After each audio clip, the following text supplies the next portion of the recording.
overseas in Hungary. You played with a couple of teams, Indiana, Minnesota, and Washington here in the WNBA. And I would imagine everywhere you go, there are friendships, there are lessons, there are things that you pick up. And then you've had people cheering you along throughout your career. You mentioned in your post where you are making that announcement, again, a collection of photos of you in jerseys, but this kind of stuck out to me.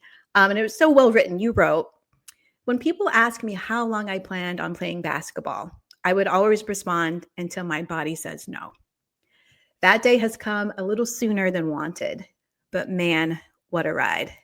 Now, again, you've had an incredible career playing all over the world.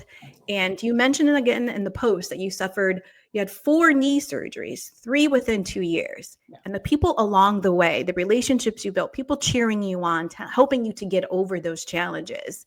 I would imagine having to go to them and saying, actually, this time I'm stopping. Yeah. Was a lot. Yeah. Tell me a little bit about ending that career and telling those folks that this is the end of the line for me.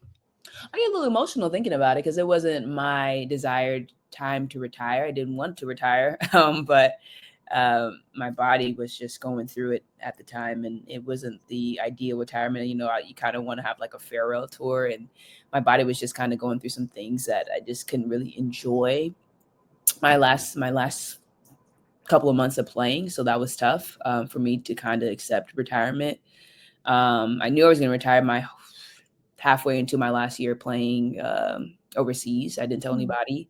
Only a few people knew. And so I ended, I told my teammates like after our last game, I was like, I'm done. Wow. So like, wow.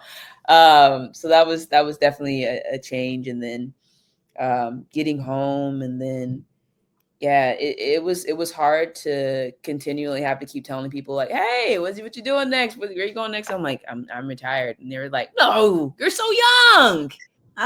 It's always like, you're so young. You have so much left in you. I was like, I'm just my body. It's just, it can't do it anymore.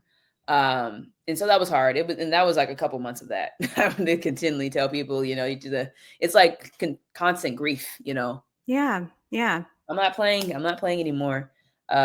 So yeah, it was definitely some tough days. And then on top of that, my body was still experiencing pain. So not the ideal retirement that I wanted, but on the back end, I knew I was going to have this Stanford coaching position. So that did give me much hope, looking forward to that and what would that look like. And so, yeah, it was a tough time of like grieving and then looking forward into the future and what that looked like. So optimism in that.